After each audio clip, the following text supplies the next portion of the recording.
Hello guys, welcome to the channel once again.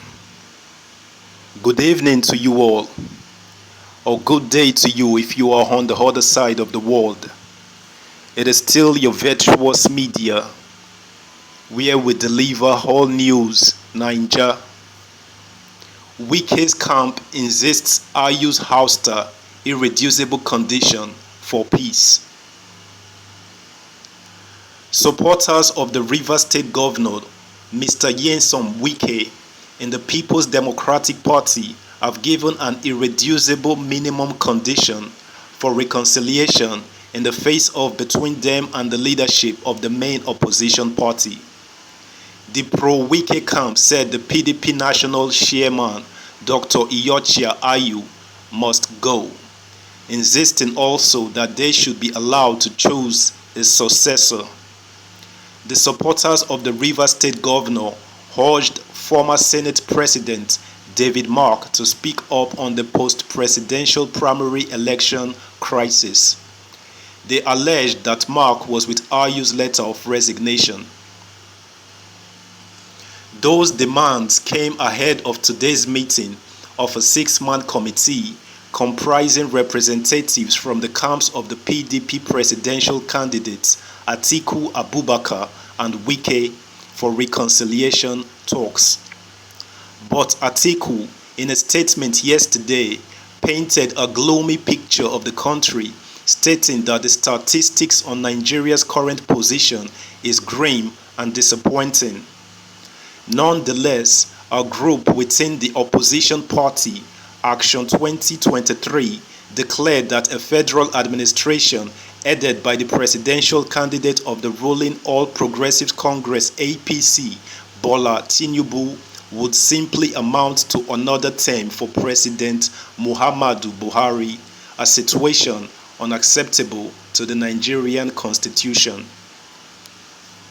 A source who was a member of the previous National Working Committee (NWC) of PDP during the Uche Secondus tenure said, by ensuring the removal of IU, Atiku can be said to have shown that he has the capacity to keep to the agreement of inclusiveness, trust, and avoid any victimization of the supporters of the Rivers State Governor.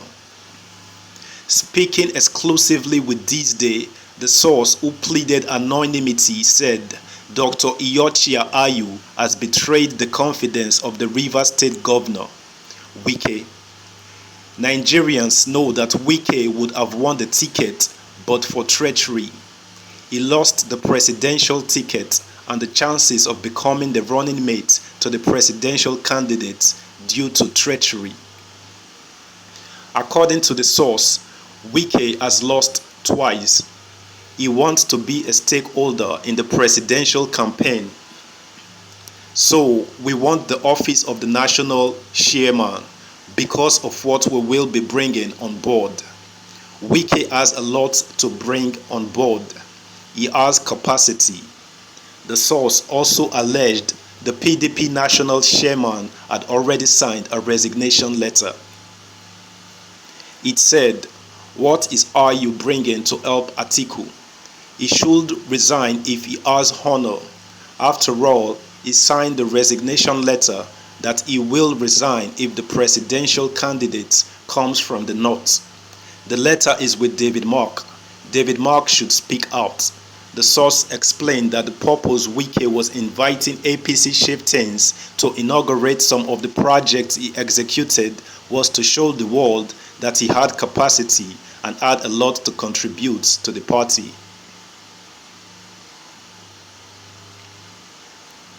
It added, defecting to another political party is not on board. The source who played an important role in the sack of Secondus added, Wike lost the presidential ticket and the running mate position. He is asking for the office of national chairman. If Atiku is sincere, he should allow Ayu to go. He can appoint him as his chief of staff if he wants to earn the trust of Wike and his supporters. We have a lot to contribute. Meanwhile, in a related development, PDP presidential candidate Atiku Abubakar yesterday painted a gloomy picture of the country. Atiku stated that the statistics on where Nigeria was at the moment was grim and disappointing. He, however, said he was optimistic that under a PDP administration there would be turnaround for good, as his policy team was working round the clock to move the country forward. Atiku, in a statement he personally signed, said after spending time with his policy think tank, the mandate of the team was to come up with a policy framework that would guide the country to a promising future.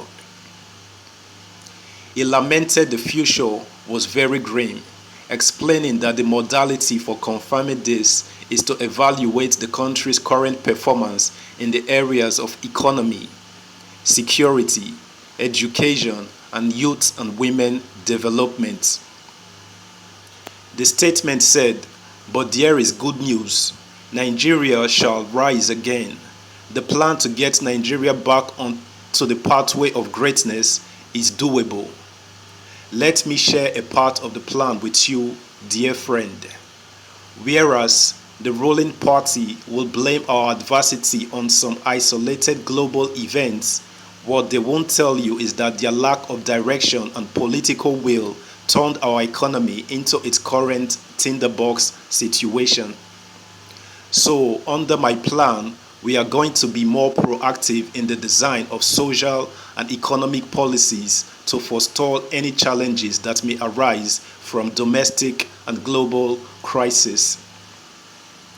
We will also resume the monthly sectoral dialogue in order to enhance our joint understanding of the economy. This is an initiative that I conceived when I was the head of National Economic Council as Vice President in the Obasanjo administration.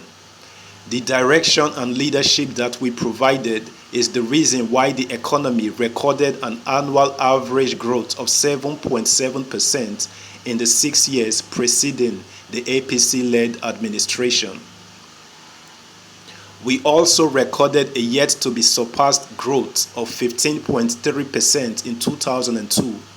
The average growth of 1.1% of this administration contrasts sharply with the aforementioned performance of our administration. We also did much better than this administration in growing the economy, taming inflation, building foreign reserves, and in-depth accumulation and management. Atiku said the options before Nigeria in the upcoming election was a choice between the abyss where the APC had taken Nigerians and the tested capacity of the greatness that the PDP can lead Nigerians into. According to the former vice president, I believe that as one, we can get it done. Please do well to subscribe to the channel, and I urge you to like and comment on the video as well. Thanks. Have a lovely night rest. Good night.